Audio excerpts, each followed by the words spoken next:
Now it is my pleasure to invite our faculty to join us for a panel. So we will transition where our faculty will turn on their cameras, we'll turn off the presentation, and then we'll begin with a few standard questions that have already been pre-prepared, and then we will go into the Q&A.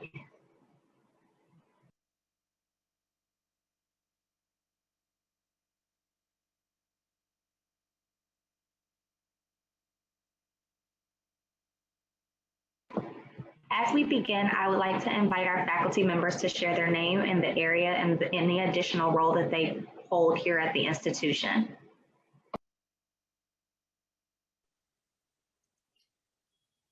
So I guess I'll go first. So hi, everyone. My name is Dr. Susie Zigginhorn. I am a professor of microbiology and research here at Oakton. And I have been at Oakton, this will be my 8th year in August.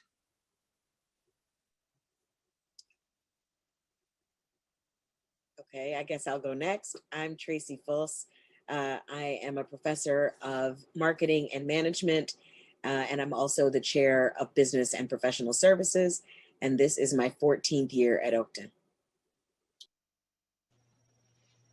Greetings, families. My name is Carol Bustamante. I teach English, English 101 in the fall, English 102 in the spring. These two classes are required for all bachelor's degrees throughout the nation, and I've been here 18 years. Thank you, ladies, for joining us this evening. As I mentioned, we do have pre-prepared questions to get us started. Some have been already selected by our faculty to speak to directly, and then we can open for Q&A. And so I'll begin with the first question. And Susie, I know you mentioned that you would speak to this as well. What is the typical structure for an online course? And do students need to attend classes at specific times? Thanks, Alyssa. So I guess what I would say is that there's not necessarily a typical structure for an online course. So maybe the first thing to say is that our online courses can be either synchronous, which means that the student attends at a certain time. And so these are live sessions where the professor and all of the students are gathering together through their computer, of course, but at the same time. So those are known as synchronous sessions. Some of the online courses are asynchronous, which means that there is not necessarily scheduled times that you would be meeting with all of the rest of the students and the professor. And the way that you know the difference between if you are registering for a synchronous or an asynchronous course is when you register for the courses. In the course description, it will tell you if the course is an online synchronous or asynchronous course. And if there are any times listed with the course, that tells you that it's a synchronous course. If it's saying, you know, Monday, Wednesday from 9 to 10:15, that tells you that it's a synchronous course and that I'm going to need to be in front of my computer during those times. Now, the professor, you know, once you start class, might make modifications based on the will of the class, but that's the way that you know the difference. Now, the actual structure of the course varies from professor to professor. We all use what's known as a learning management system. You'll hear it called an LMS for short. The LMS that we use is D2L, which is Desire to Learn. And so this is an online system where all of the course materials are housed. Most instructors would organize their online course into modules. So in my online courses, I have 4 different units. Each unit is a module. And within that module, I have, you know, sub-modules for every week's instructions. But as I said, that varies from professor to professor. So I think my best advice to you is as soon as you've registered for a course and you know who your professor is, email your professor. We want to hear from you. We want to describe what what you should expect in our course, so that you're prepared and so that it fits your expectations. So please email your professor and say, hey, can you tell me a little bit about how this course is organized, so that you can start to get acclimated and comfortable with the way that the course is going to run.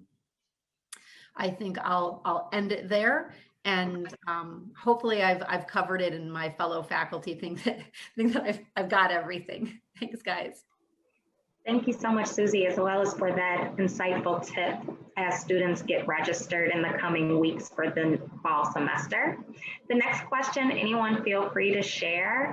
How do you provide support to your students in the distance learning environment, as well as in a traditional in-person course structure?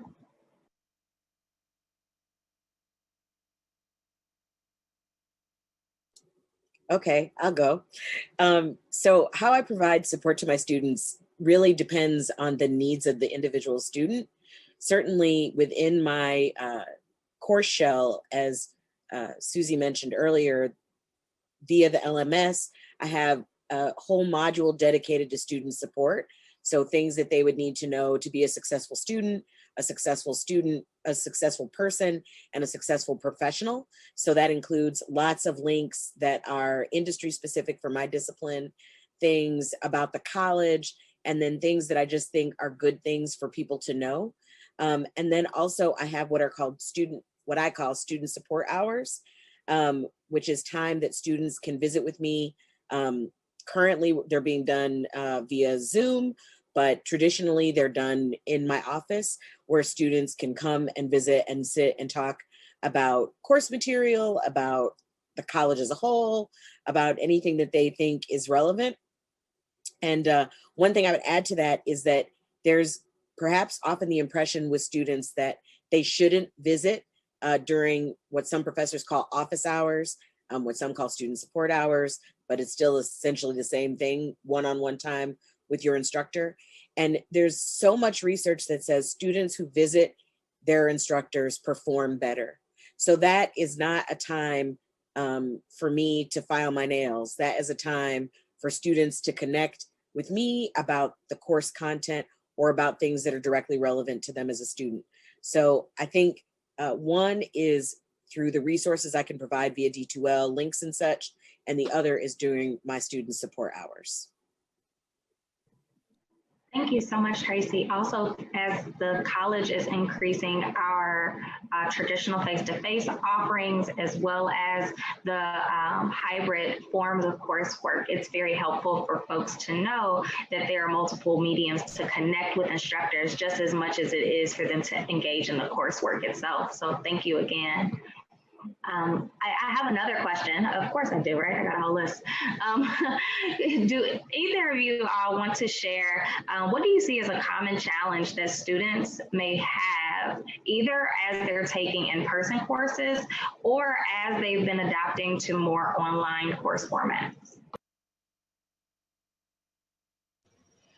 I think that one challenge that I see, whether it's online or in the classroom, is their shyness about admitting that they might have had learning problems in high school, learning differences, learning disabilities, however you want to call it. They don't want to sign up with the ADRC. They don't want to get the accommodations that would put them on a level playing field with everyone else. And they'll say, in high school and middle school, I was bullied, I was made fun of, they saw me go into special ed classes. I don't want to deal with that anymore. But I'd like to tell you that students are much more mature in college. They're much more worried about their own journey, to wonder what anyone else is doing and whether they're signing up with resources and whether they're getting extra help or time and a half on exams. If students would just stop hiding and living in secrecy and just present themselves and their needs. And all they have to do is get that high school to send the IEP to the ADRC.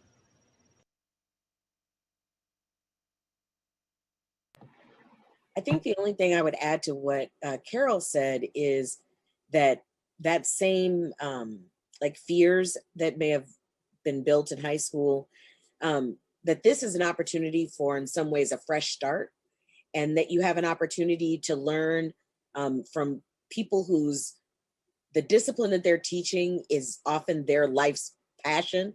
It's a thing that they have a ton of interest in, a ton of expertise, and they want to share that information with you. And they want to share their love of that subject matter with you. And so really taking personal ownership, personal responsibility for your own educational experience is really important. So no matter how gifted the instructor is, no matter how engaging they are, if the student doesn't show up, then they can't get that experience. And so I would encourage people to really make an effort to connect to your instructor so that they can support your academic progress. Thank you both so very much for sharing that, and also weaving in ways in which students can be successful in their coursework while they also engage in their coursework. I am actually going to go to the second to next question for that reason. And Carol, I know you were going to speak to how can parents and family members assist their children and their students in being a successful college student from an academics perspective? Okay, well, I have a list of 4 things to share with families. The first thing that I think is important is, if you can afford it, that your student has their own laptop, that they're not sharing with all the other siblings in the house, that they have to kind of wait to see, are they going to be on an iPad tonight? Are they going to be on a laptop tonight? They really need to have their own laptop. And because I've been teaching on Zoom for 1.5 years, including this summer, including today, you need good, reliable internet service. Just about every single day, a student gets dropped from my class. I know they're anxious. They were in a breakout room working with another student, and they're gone, and the student is left by themselves. If you can afford it, reliable internet service is crucial to, even when we go back on campus, they're still going to do the majority of their work online. 2, meet their needs for a quiet place to study, where there's not, too many family members and a whole big event happening, or loud kitchen noises, but not that you have to manipulate your whole house so that it's quiet for the student. Encourage them to start heading back to campus. It is their campus. It is the campus that gives them experience. There's tons of computers there, tons of printers. The librarians are there, and you can also encourage them to head to the local library and to work there. They often need to work online with study groups, and hopefully they are forming study groups and working with others, so it's not a lone ranger kind of thing. 3, I wish that the whole family kind of knew the student schedule, that it's posted somewhere on the fridge or something, because sometimes, and I don't know if the students are playing with me or not, but they have doctor's appointments and they have dentist appointments, and they have to take mom or dad here or there. And I tell them, did they know your schedule? Because maybe if you were clear about your schedule, they would work around your schedule. And missing class is the worst thing a student can do, next to not turning in work, of course. Okay, all right. So number 4, talk to them about their jobs. Do they really need to work? If so, how many hours do they really need to work? Are they paying for their own tuition? Okay. Are they helping to pay for their tuition? Okay. Are they working to help the family? All right. But are they working so they can have the latest clothes and the latest car and concert tickets? Because there's just too many students who are working 30, 40 hours a week when they could be taking 4 or 5 classes a semester and graduating in a timely fashion. Because we know, the research tells us, the longer the journey, the more possibilities for potholes and flat tires. Why are they working? Talk to them about what drives them to work as much as they are working. But if they need to help pay for their own tuition and help the family, then you gotta love them for that. Thank you so much for those strategies. I also want to reiterate, because you mentioned the benefit of having access to technology and reliable internet, that Oakton Community College, as Cheryl mentioned earlier, has resources for a lender program. So if you're maybe not in a position to afford it outright for yourself, that's perfectly fine, because Oakton has the resources to also assist you in that. And we can loan out laptops, we can loan out hotspots.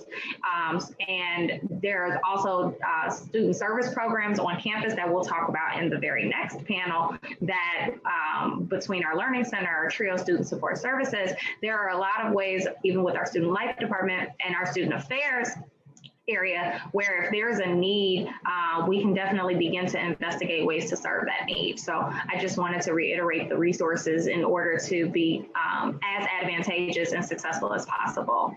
As we kind of transition, we have a few more questions, and I know that a lot of the Q&As are actually being answered via text. So we'll wrap up with a few more of the predetermined questions, but if you do have any that are faculty related, please feel free to put those in the Q&A now so that we can begin to get to those in a moment. But the next question that I want to pose is, what advice or words of wisdom would you have for an incoming student and their family? And I know that we heard about the families being also aware of the students' commitments to serve as a form of accountability, and also to not unintentionally, of course, serve as an unintended barrier. Are there any other words of wisdom or advice that our families could know as they aid and support their incoming student? So I can speak a little bit to this, and then Tracy, if you want to maybe follow up with stuff that I miss. So for students, I think the best advice that I can give is maybe two pieces of advice. First, get organized. I always found that being organized around my coursework helped me to stay track of due dates, when I needed to be studying. So, if a student has a calendar, they should be using it. And if they don't have a calendar, they should be getting a calendar. And so parents, that's also something that you might help your students with. If you're really accustomed to using, Google Calendar or even a paper calendar, show them yours and help them get organized and look through their syllabi and enter in the important dates that they need to keep track of. The second piece of advice that I have for students is ask for help early and often. Professor Bustamante talked about kind of being bashful about asking for help. Put that to the side. Just all of us need help. And I much prefer students to come to me before an exam or assignment and let me know that they have some confusion on something, rather than after the exam or the assignment. And I never have a problem meeting with students.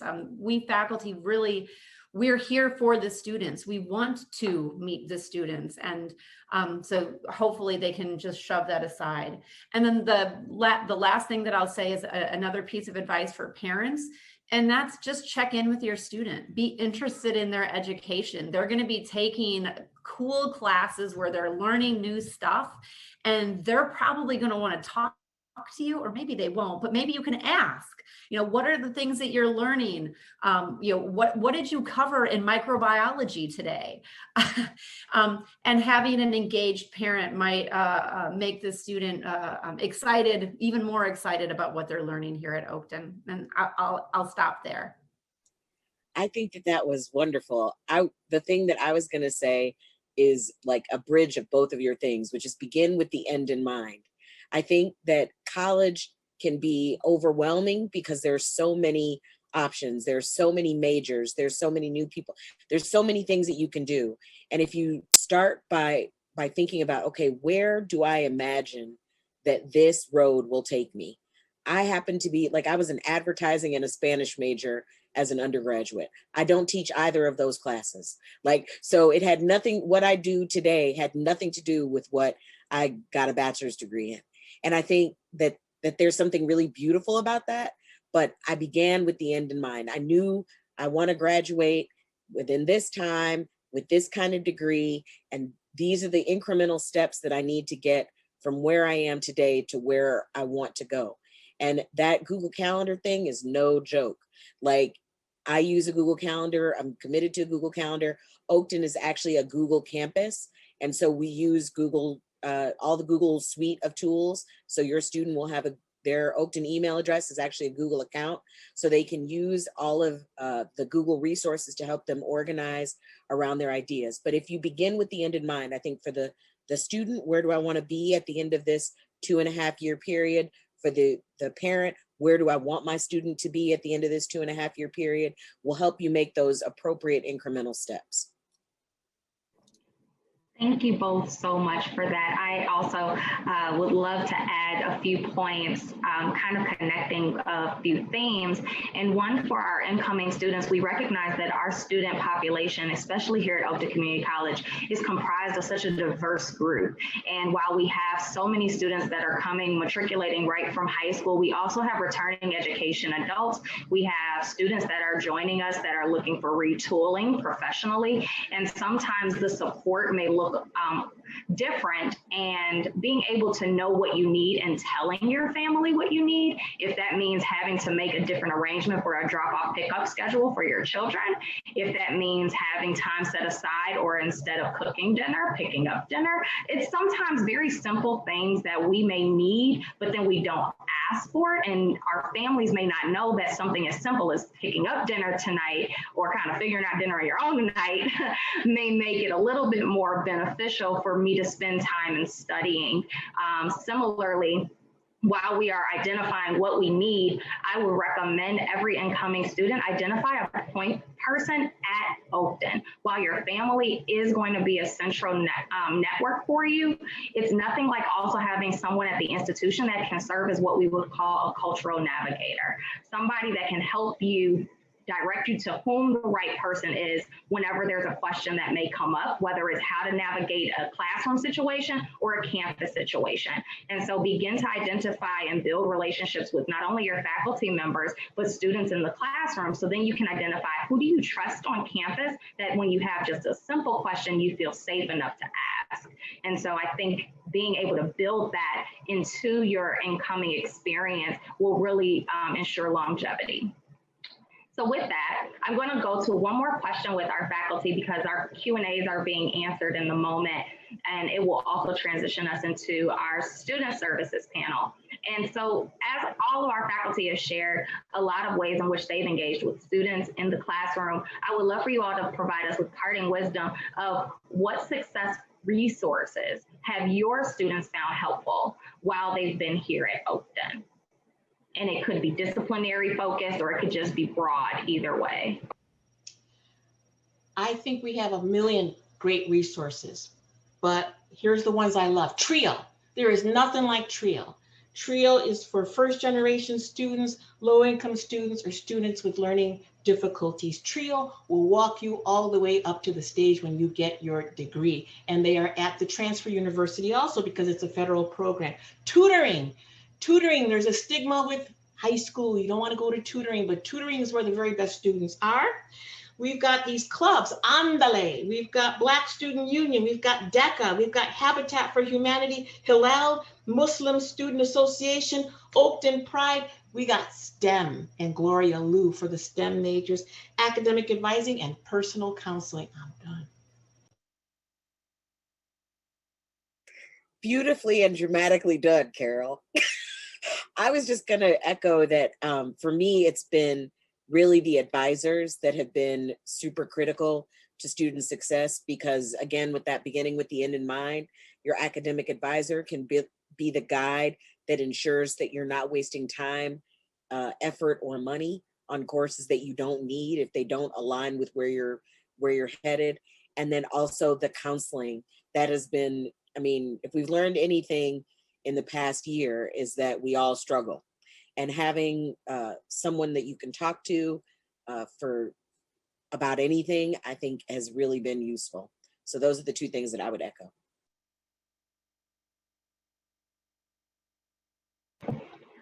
Well, thank you all again so very much for joining us today, for imparting upon us your wisdom, and then also for being wonderful champions in the classrooms and your departments and great colleagues. And so thank you again to our faculty panel this evening. We'll see you all soon. And at this time, I'm actually going to ask that there be a shift on our screens, that our faculty panel will turn off their cameras, and then our student services panel that we're going to begin with now will turn on their camera.